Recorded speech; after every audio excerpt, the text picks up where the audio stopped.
Hello everybody, welcome to the Bento channel. You're watching my Fate Grand Order Absolute Demonic Front Babylonia. It's so long. Episode 21, that's what she said. Reaction. I'm going to give you my thoughts and opinions on episode 21 of Fate Grand Order Absolute Demonic Front Babylonia. But as well, before we even get into that, we are so close. We're almost there. We almost have 1K subs.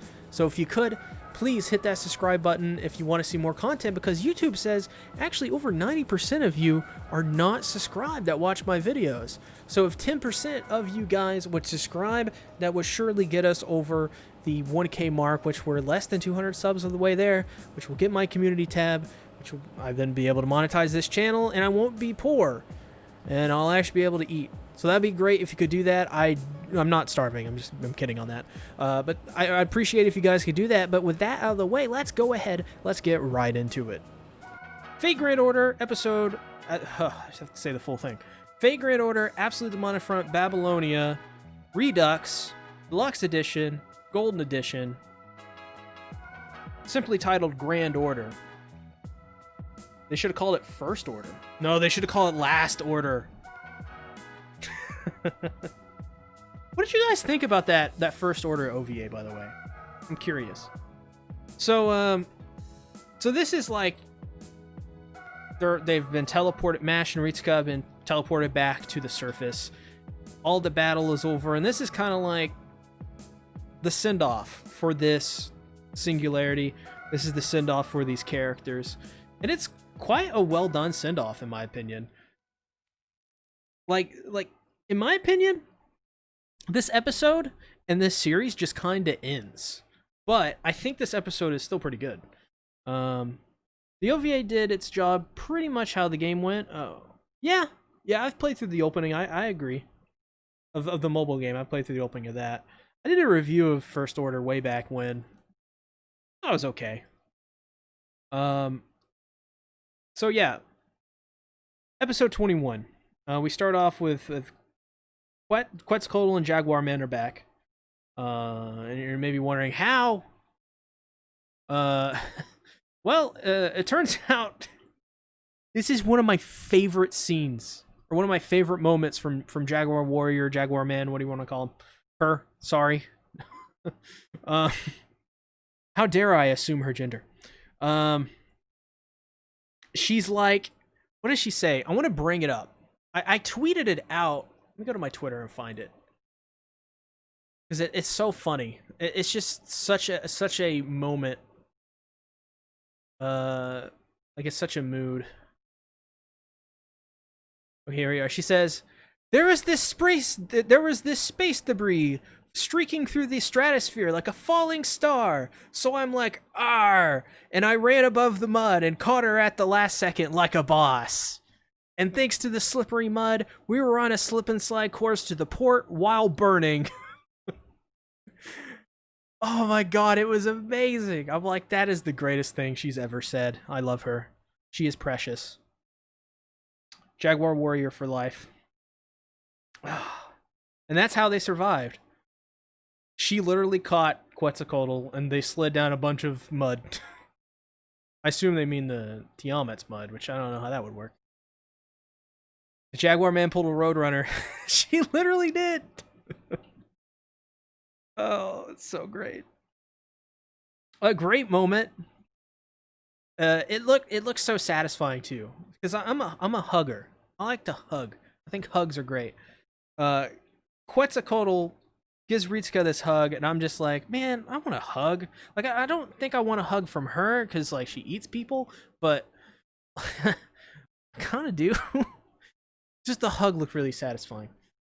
Ah yes, she rescued Quetz at the last moment when she activated Yakuza boss form, aka Final Ascension. Okay, so that was the scene.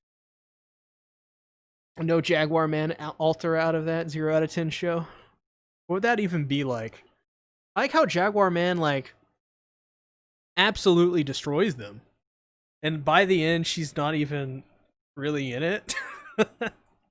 Like they're like taken back by how powerful she is initially. God, she's such a weird character. Like she's in this. Like that's such a weird thing. That's like, trying to think of another show like of this caliber that would have like a character like Jaguar Man, and like if that would work. Like I mean, let's bring back up Berserk again. Since I made the comparison between Skull Knight and Hassan. But like imagine if they had a character that was basically looked exactly like Casca, and she would show up and she would wear a like I don't know, like a bag over her head, but she would be like in the potato Casca outfit, but she's so obviously Casca. And like she would just randomly show up from time to time and make jokes and like go like, haha, Casca can't speak. Darn, that sucks, right, Guts? Like that like that would be weird. But in this anime, it's just kind of funny and it works. Jaguar Man can beat Saber. Discuss. I mean, I don't know. Maybe she could. Madaka Box had Kumagawa. He's an OP gag character. Really? Okay. What is this Madaka Box? Am I saying that right?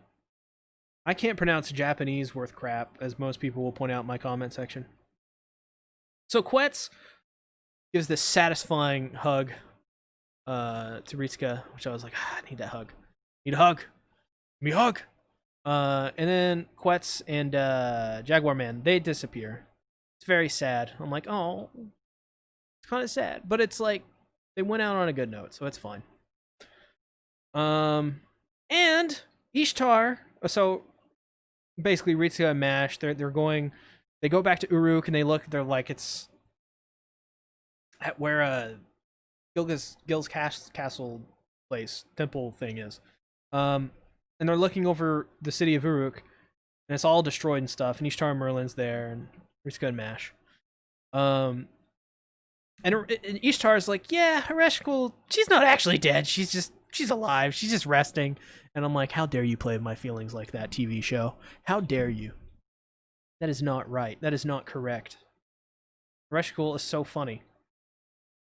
How dare you act like you kill her off and you just bring her back? Let me turn off these Twitter notifications. Oh, you guys can't hear them. I'm okay with that. I'll have them on in background for me. Yeah, so she's alive. It's great. It's fantastic. Love Ereshkigal.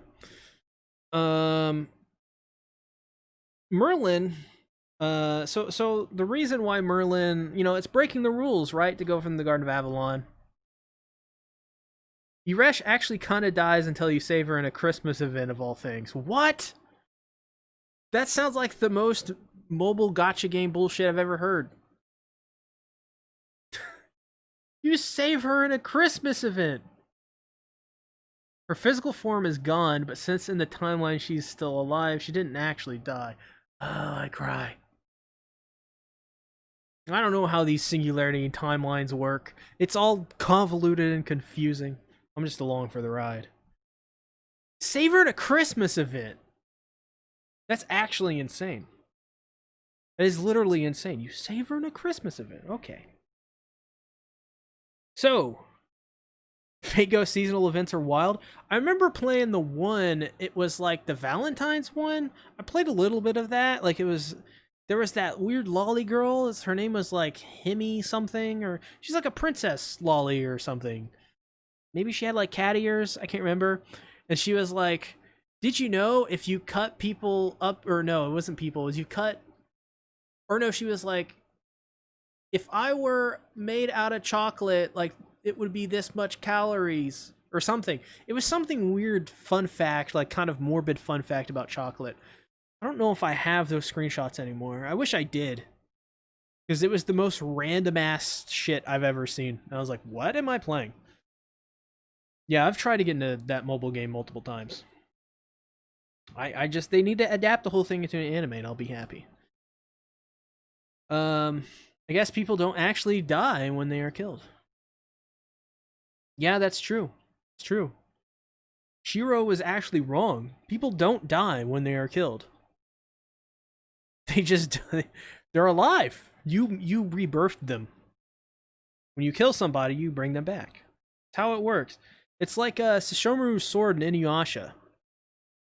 Like you stab somebody and it's like, oh, it's healed them. Or like I shouldn't say that, so spoiler for ReZero. Do Fate fans like ReZero? Is that something that happens? Am I like sacrilege bringing up ReZero in a Fate video? Am I sacrilege? I'm good at words. I feel like a goddess of death gets to mess with the rules. Yeah, that is also kind of correct. I think that's kind of fair. I think at that point you've earned it. It's like, you enjoy ReZero. Okay, pretty good. That's cool. Don't watch my main channel. um. So. Yeah. So. Merlin breaks the rules a little bit because he's been watching Ritsuka, I guess, for all these other singularities that we haven't seen. And he's a fan of them. He kind of is like, he kind of wants his autograph. And he wants to get like a tattoo. He wants to like Ritsuka to sign his arm, and he wants to get a tattoo over that signature. That's how much of a fan Merlin is. Fate and ReZero are like in my top 5. You know, for some reason, I think Fate fans just don't like ReZero. I don't know why that is. Like, in my mind, I'm like, these two can't possibly touch. Merlin stands Ritsuka. To be honest, I love to see the female protagonist. I like some of the weird animations they do in Fate Grand Order. Like, they're the chibi forms. Those are my favorite, like, forms of the characters. I know that's very weird. A lot of people, you know, like their normal forms, but that's my favorite. When I see a chibi form of any of the Fate Grand Order characters, I'm like, ha, this is great. I love it. So yeah, Merlin broke the rules a little bit. He's standing for Ritsuka. So there's like this little bit of this flashback to like the scene that happened in the first episode, and basically this kind of helps along this. Basically, Gilgamesh develops in this. Like, he has a character develop moment where he's kind of... He failed in his journey to resurrect Enkidu. And through that, it's taught him the meaning of humanity and life and people. And that's... I assume that's kind of how he becomes good in the end. Going from evil Dick, Fate Zero, Fate Stay Night, Gilgamesh to a pretty wholesome. Oh, I'll just wear like a cut off vest thing to show my abs. I'm humble. Grim Ritsuka could one shot Tiamat too OP to animate. I feel like this is a reference I'm not getting. Does the female Ritsuka have is she more powerful? Guriko would just gotcha her way through the story. Oh, so that's her name. Is it Guriko? Oh jeez. She would spend all the money to win. I mean, what I've played so far of it, that game seems easy. She's memed as all the world's evils. That's amazing. I don't know this before. Well, it's because I don't play the mobile game. Or I tried. Honestly, I have tried to play that mobile game like 3 times. I have it installed on my phone just because like I always uninstall it and then I end up eventually like, oh, maybe I'll give it a shot again, and then reinstalling it and then getting to the same part I always get to and uninstalling it. So I just keep it installed now, just when the mood strikes. So Gilgamesh at the end, he basically gives Ritsuka and Mash Uruk's Holy Grail, and it's all good. It's all great. They completed their goal, and Ishtar and Hassan, they'll remain in the Singularity to watch over it and make sure nothing weird happens. Make sure no more Tiamats show up. Make sure no booby flap anime characters show up named Ushiwaka to ruin things. Yeah. And then they go back. We cuts basically back to, I guess, their timeline in 2016, and Well, the Grand Temple of Time Solomon has appeared. It's the final Singularity. I've heard many things about this Singularity. It's been people are very excited about it to be adapted. I am, just for the fact that it's more Fate, and if it's anything like this, if it's 1% like Babylonia, I'm gonna love it. Um, Especially if it's like shorter. This was like 21 episodes, and I think if you remove the filler, is it still 21? I think so. Either way, like if it's like 20, 21 episodes again, like that's gonna be a pretty fun watch. Not that I, don't want it to be 26 episodes or 36. I will take super extra long seasons if at all possible, because I'm a fan of like really old anime. Like I love Legend of Galactic Heroes. Like I love all that stuff. Like I'm right now rewatching Inuyasha. That's 193 episodes. I love series that take time to tell their story. So I'm okay with that. But there is something to be said about this series being 21 episodes and that adding to the enjoyment rather than artificially lengthening it another 4 episodes. Solomon is going to be crazy. Hopefully their budget can hold it. Oh, they'll just stop paying taxes for a bit. It'll be fine. That's a different studio entirely. They're not making that. Who is making the Grand Time of Solomon? Is it Production IG, or is it Cloverworks again? Because I know Production ID is, I think, doing a movie for Fate of some kind. I think they should just get Cloverworks to do it. At this point, just get Cloverworks to do the new. Oh, it's Cloverworks? Okay, great. Yeah. Get Cloverworks to do the Fate Stay Night remake. Fate Route remake. Make it better.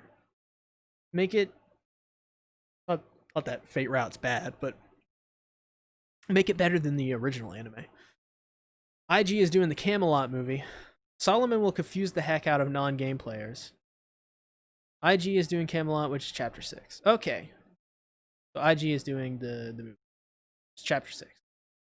I'm gonna say it now. We need John Alter, damn it. I want to see her. I have all this fan art of her. I have all these GIFs, I guess, that are fan created animations. I don't know. All I know is that, damn it, we need John Alter. I was talking to Malice in Wonderland the other day about this. Former co-host of this podcast. Doesn't have enough time to show up, so I'm just doing it solo. We were talking about John Alter, and we came up with this idea. I know this is off topic to this live stream, but I just finished the 3rd episode. We're in a girlfriend. The main character and I was thinking of, should I send this text or not? But I did it anyways. We'll talk about that in a minute, I guess, since you brought it up. But I had this idea where it's like John, like it's just this. It's just like it doesn't have to be in the canon of everything. It could just be a 12 episode series, like a 13 episode series. It could be like a 6 episode OVA for all I care. But it could be like, so basically, if you guys have seen Black Lagoon, there's this OVA series. There's like 4 or 6 episodes or something. It's called Roberta's Blood Trail.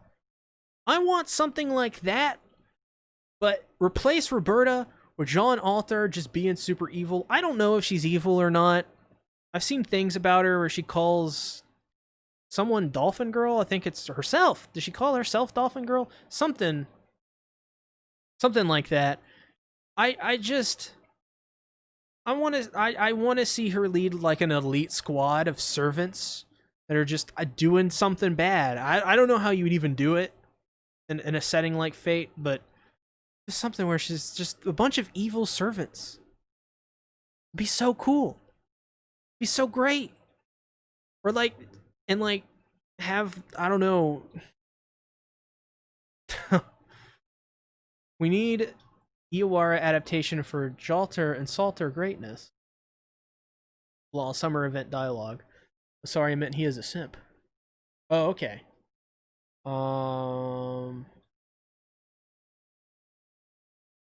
Normal John is Dolphin Lady? Oh, okay. Okay. Yeah. I don't know. I guess she looks like a dolphin. I don't know. But yeah, no. I love to see that. I love to see that. And my I don't know. I don't know what I should expect for the Grand Temple of Time Solomon. I guess more crazy fights. And I mean, it's Fate. They'll probably have the budget to do it because, you know, it's Fate. They make billions of dollars off this mobile game. Surely got the budget, and UFO Table's evading taxes. So, and the owner of UFO Table's evading taxes. So they got all this money, even though I think he paid off those taxes. Which, by the way, I think it's so funny that they get busted for not paying their taxes. The first thing you hear is like, unlimited tax evasion works. Or tax evasion works, things like that. I thought that was so funny. It's technically not, but it's funny. Like, it's humorous. Which, by the way, pay your taxes, people. Jesus. Taxes suck. I know. I hate them. Do links in the chat work? I have the Ascension forms for Jaguar Warrior. Yes, they do. They should work. I'm not sure on the YouTube side if we get in trouble for it or not, but you may. Yeah, so that's I don't know what to expect for Grand Temple of Time Solomon, but I think what I am pretty excited for is just the possibility to see John Alter. I don't know if she's going to be in it. I don't know who's going to be in this Grand Temple of Time Solomon. I assume this Solomon person will be in it. And Ritsuka and Mash. And maybe some of the servants and people that were in Babylonia. We shall see. Hopefully, Quetzalcoatl shows up and does the Ultimo Tope Patata. That'd be great. That'd be fantastic. And we've gotten to the end. That's it. It's my whole reactions on episode 21 of Fate Grand Order Absolute Bonafide Babylonia. I think next week on the main channel or the week after, we're finally going to have on the Sea Tactics channel my full review and thoughts on Fate Grand Order Absolute Bonafide Babylonia. So definitely go over to my main channel and subscribe there if you haven't already. I do ReZero content, I do Fate content, do stuff on JoJo, Hunter x Hunter when I can. And I do plenty of other stuff. That's where you can catch the VODs, the King of Anime podcast. And subscribe here if you haven't already. We're almost at 1K subs. Once we get to there, we'll get monetization. But other ways to support me other than that, other than subscribing, so you can support me monetarily through YouTube. You can support me monetarily through things like Teespring and my join button on my main channel. Teespring, I have merch and stuff like that you can buy. And as well, other ways to support me is subscribing, liking the video, commenting what you think on the whole series, and especially this episode. What do you guys think about the ending? Especially about that hug from Quetzalcoatl. I really need that hug. It's a great hug. So thanks everybody for watching. Thanks for watching this series. Thanks for putting up with me. I appreciate it. I'll see you in the next one. Bye-bye.